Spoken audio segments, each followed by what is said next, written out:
Welcome back to the channel, guys. Today we're continuing work on the adventure van. I actually have the new bed rug in that came in so that we can install that. In the meantime, off camera, I've been working on all of the Lexus seats that we pulled out of that RX 300. I did get them all to work and everything. Well, I got the passenger side because that's pretty straightforward. It doesn't have the memory function. The heated seats portion of it works great. Obviously everything works because it's just kind of centralized around the buttons and stuff.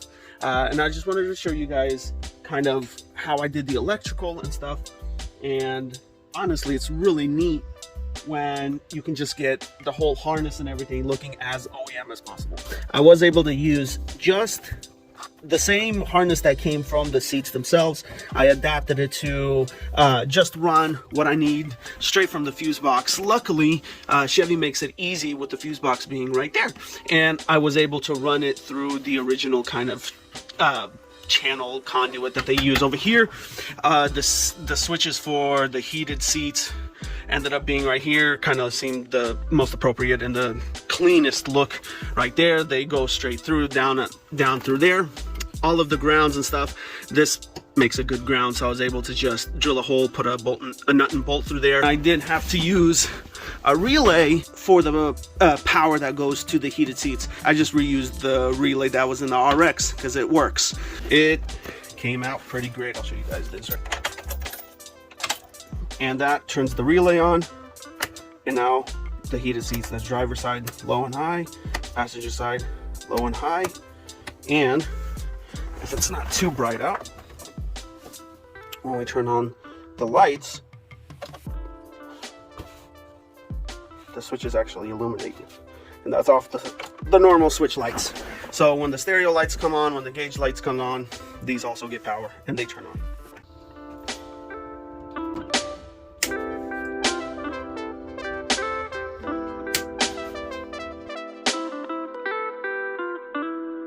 Considering this is the cargo version of the van, there's plenty of relay spots open for like rear window defrosters and stuff. Plenty of space is left here where I can just put the relay down, and then I'll secure it after I put some conduit around all of these wires and stuff. Just make sure that it's all nice and clean. For the van, it's really nice that the fuse box is here. Puts a nice big power cable through here. It's going to make wiring in a power inverter and stuff really easy. And at the same time, being able to put the seats in and stuff, it makes it a whole lot easier and less complicated than having to run stuff through the dash. Even though it seems like it would be easy because everything is here, you want it to be weather tight. So having to put in a new hole and grommet, it's kind of a pain. This is much nicer, much cleaner. I'll put some conduit around that so it all looks really nicely. All of these added fuses just make the job so much easier. It's great. So I'll secure that next, clean all this up, get it ready for that next seat to be put in.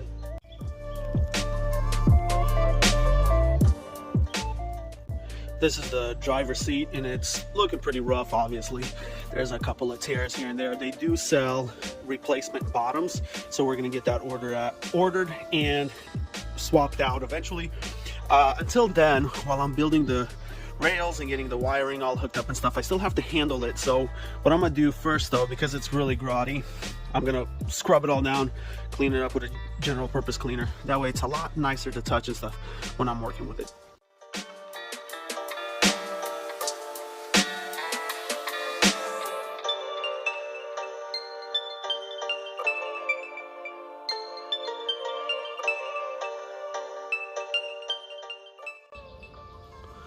Not perfect, but still better than the original Chevy seat that I had in there.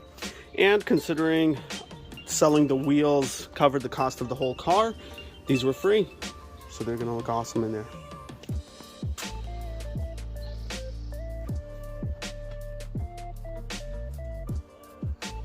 So the way that I'm going to go about mounting the Lexus seat inside of the van is I'm going to use the van's original mounting brackets for its seats. All it is 4 nuts that bolt to the floor of the van, and then 4 nuts that bolt onto the stock chair's frame rails. I'm then going to put in a piece of angled steel that goes across front and back here, and that will help me. One, I'll be able to use this mounting because this is the or actually this side, because this mounts closest to the door, so we want the seat to sit inside a little bit. I'll be able to mount the Lexus seat inside of the original hole on the bracket itself. Here we'll put another nut that holds on the new angled steel, and then sticking out through here about an inch or so is going to be where the Lexus seat mounts.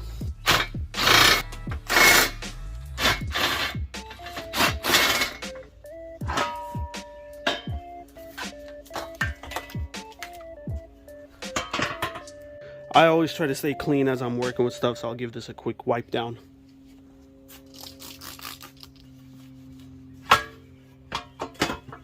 There's no convenient way to work on these seats, obviously, so just kind of stack them as they lay. First thing we're going to do is chop off all of these feet right here, drill out one of these rivets that are here, and the same thing for these fronts right here. We're going to actually flatten this out. It's at a bit of an angle right now. We're going to flatten it out. That way we can put a bolt through that hole, and the same thing on the other side. With those legs cut short, the front one's beaten down. Now what we're going to do, and with these rivets drilled out, there's two of them. We drilled out one because we're going to put a bolt through each one. Now we're going to put our angled steel down like this, and then we're going to place it based upon the Chevy seat frame. Put it in place and see where it rests, and then drill the holes for each one of these guys so that they can all be sandwiched together.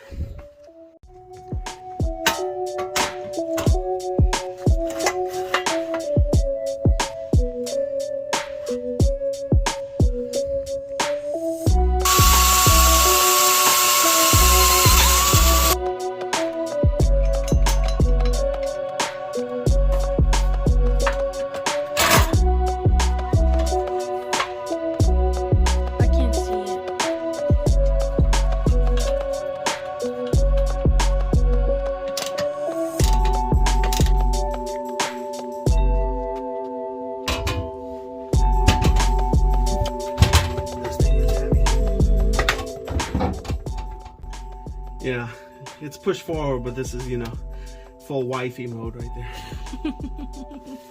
It's slight, I mean, because we have to shift the seat forward inside, these seats are at least like 3 inches wider than the original van seats. And to make them fit in the space, plus with the door panel, they did have to shift slightly over. But from what I'm looking at it, it's maybe like an inch, which realistically, like I'm looking at it, it might not even be that inch. It'll work. It'll be comfortable. I'm squeezing. That's full grandma spec right there. There you go. Oh my goodness, no, this, I thought I was gonna use the whole, yeah, too tight. Too tight? Too tight. Not for grandma though.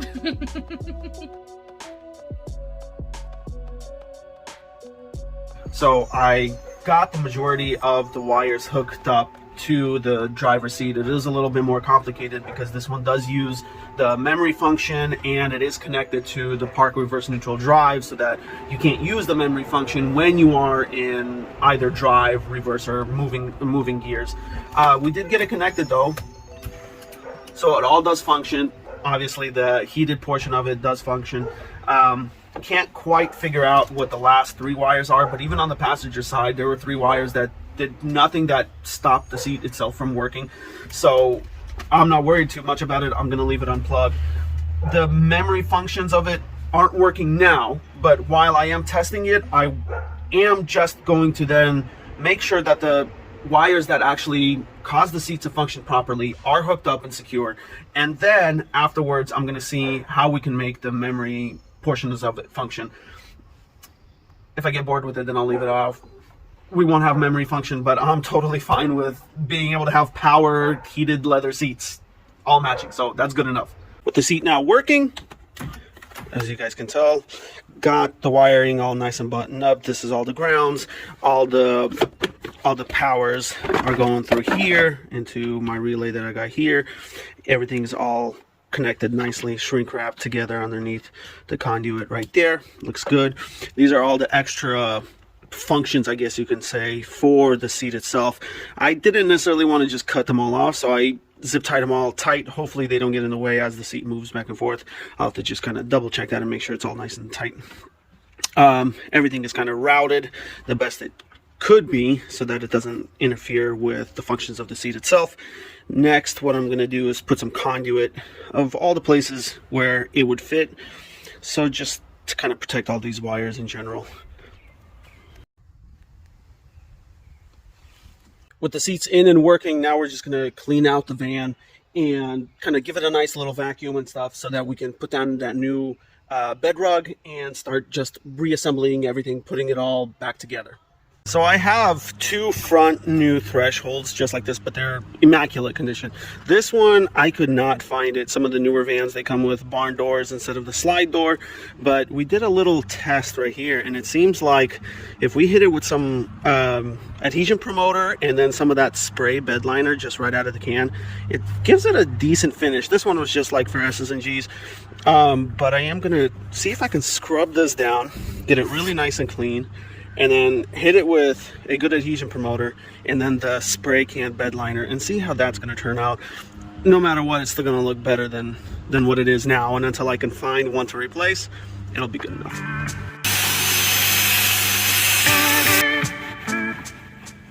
I've scrubbed it a few times before, and no matter how much you scrub at it, when it's kind of wet, it gives it that black look. But as soon as it dries out, all of that mortar and glue come right back out, and it just looks hideous still. So getting it painted is, so far, for now at least, going to be our best option. And I'm going to do it now before we do anything else inside. That way it gives this plenty of time to dry. Considering it's warm, it should be pretty quick.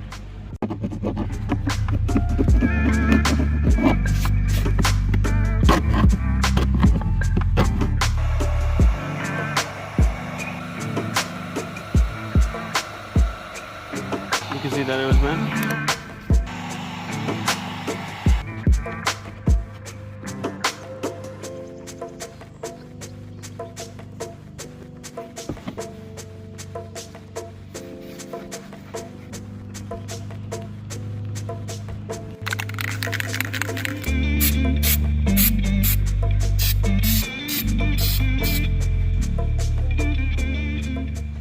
I already sprayed the adhesion promoter and obviously one coat so far of the bed liner. We'll see how it works. It's kind of experimental. I don't know, but we'll try it. It's supposed to be flexible. The adhesion promoter is supposed to be flexible, so hopefully it will work. It will work on the van and it won't chip if we have to get in and out and stuff.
That looks like the seam for where the original floor mat goes in. I thought that it would be the full length, but it would make sense that they're like, well, it's made for the cargo area only, just like on the trucks. So that kind of sucks. That means we're gonna have to figure out something cool to do this. Maybe we'll take the original floor mat and we'll glue maybe this type of thing, because I think I've seen, obviously not the same, but I think I've seen this type of carpet that they have glued on here at Home Depot. And maybe what we can do is glue it on top of the original floor mat and get it as close to matching this. Other than that, it looks pretty great.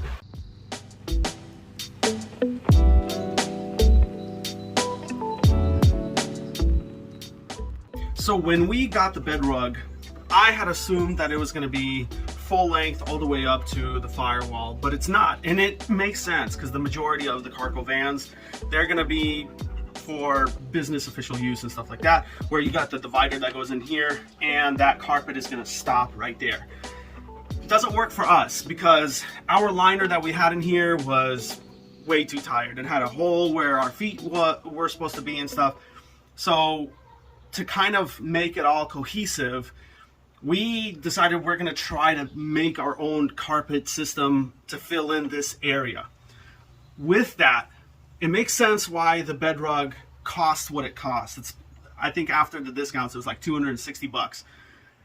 We got carpet, these two rubber liners, glue and tape, and this alone was $175. So it makes sense that the price that it has versus buying the raw material and trying to do it yourself. We're going to use the rubber liner. This is the same stuff that you use for like hardwood surfaces for exercise equipment and stuff.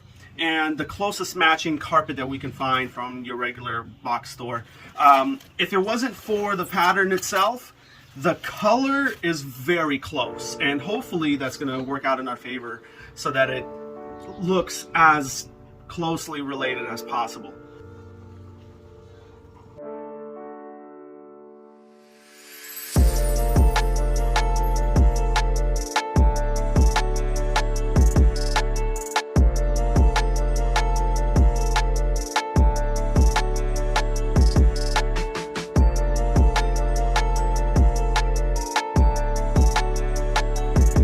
So the first part we kind of got. Now I'm going to come in here and just kind of slowly cut out little bits of the footwells.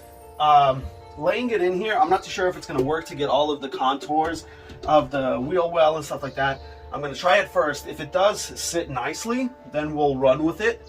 If not, then I'll cut it in multiple pieces, and that's why we have this butyl tape, so that we can tape all the seams and keep them flexible.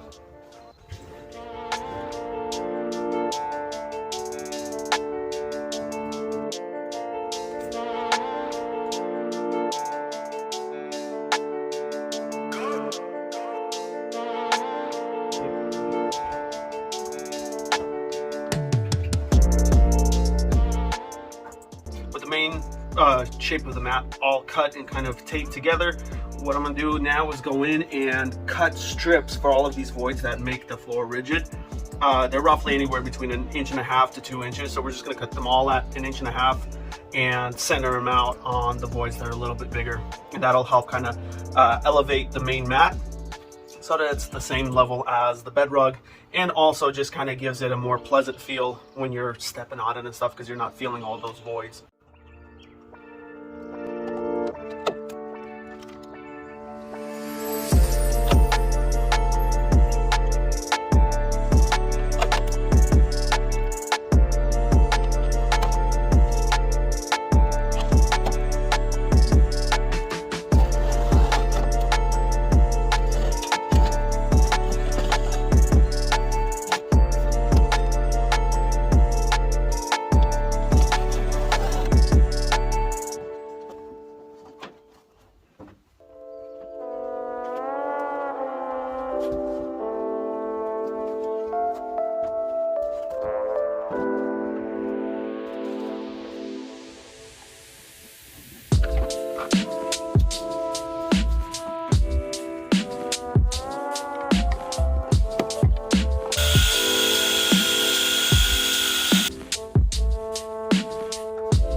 With the first layer drying onto the little strips that we cut, now what we're going to do is take this carpet, unroll it all the way, lay it flat upside down, take that other layer of rubber that we had cut all the way around as a full piece, lay it on top of it, glue it down, and then both the carpet and that top layer, bring it over and lay it on top of here extra large, and then we'll cut it around all of the edges and stuff to just button it up and clean it all up, and then also glue it on top of these layers so that way it's all nice and flat and uniform. I used some 3M 77 to glue the rubber piece onto the back of the carpet. Now I'm gonna go in and cut it all the way around, still leaving it nice and long so that we can tuck it under all of the trim that's inside of the van.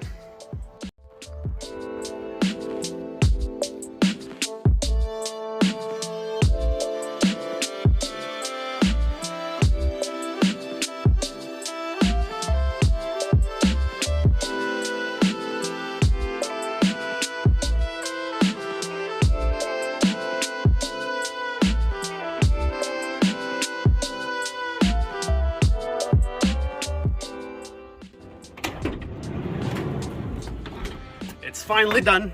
Well, semi-finally done. We got all the seats in it last night and all of the center columns, the dog box and everything. It came out looking fantastic.